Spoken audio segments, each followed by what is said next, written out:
Do you want to know how much passive income you could earn from a small investment portfolio?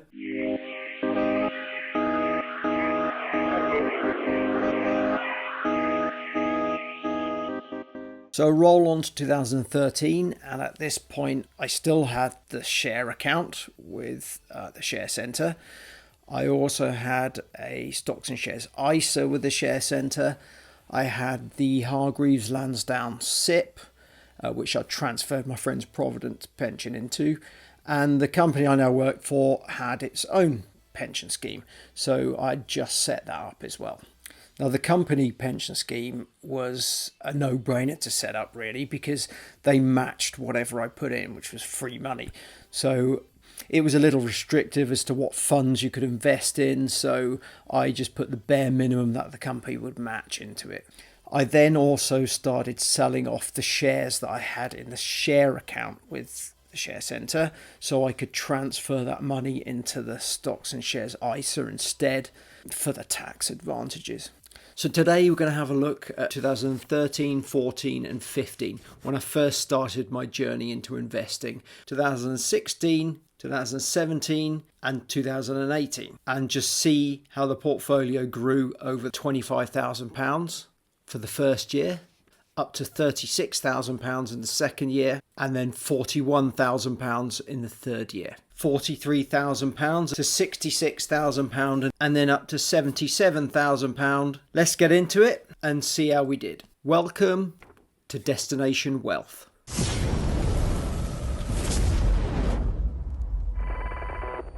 Let's have a look at that first year and see what we brought in.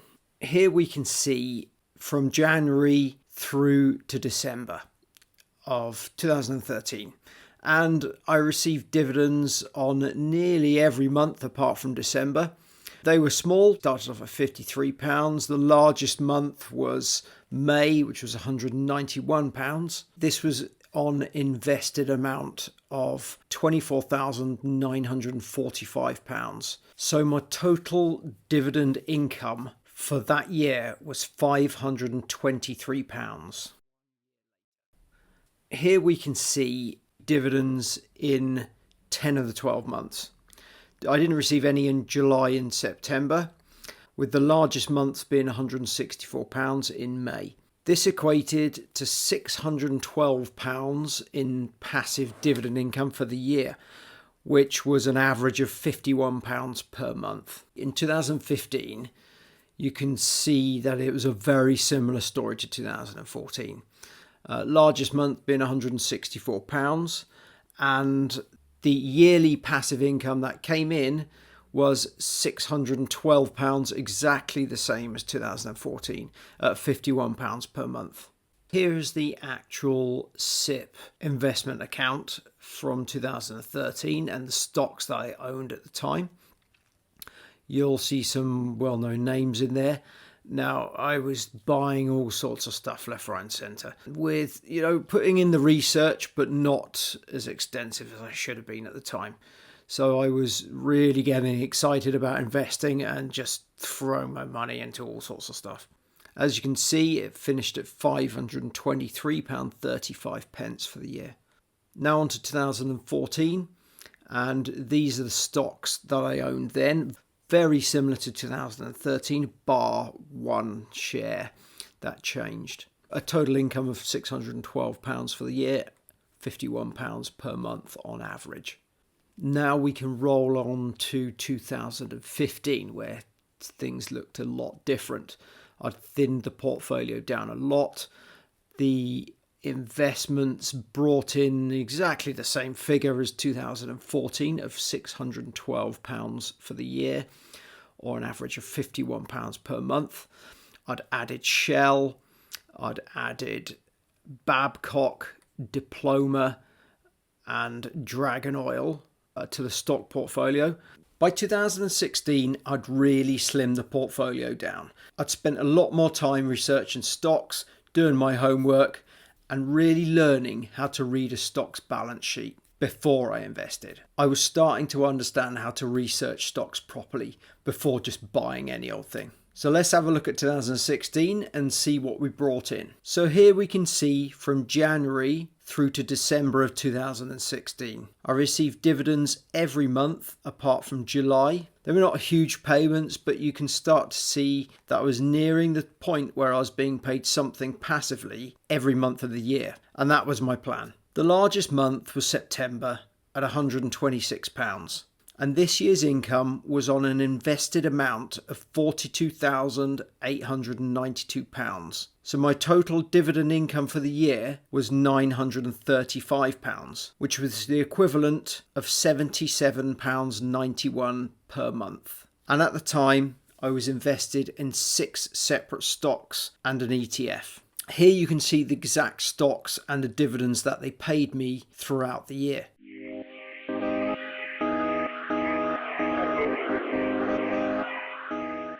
Let's now have a look and see how we did in 2017. 1 year later, and you can see that I received dividends in 11 of the 12 months.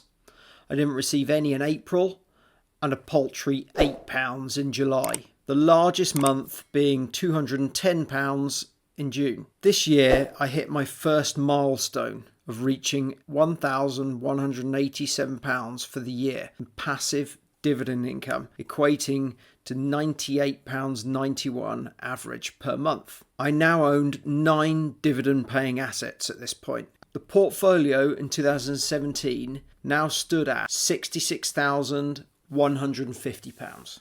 Here are the stocks and the dividends they paid me throughout that year.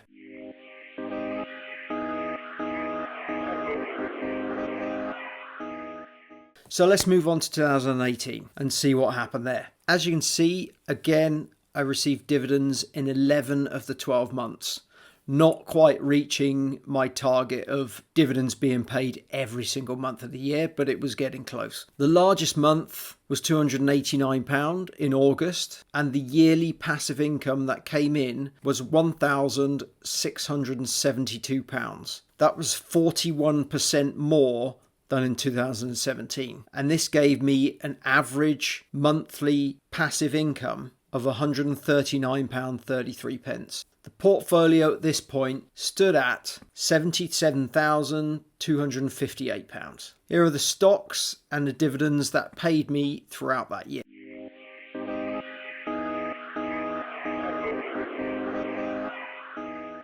So from the first year, 7 years on, you can see here the monthly average I was receiving in passive dividend income. Nice growth from £11 a month in 2012 to £176 a month in 2018. But it doesn't seem that impressive until we look at the next chart that shows the yearly increase. In 2012, I received £135 in dividends for the whole year.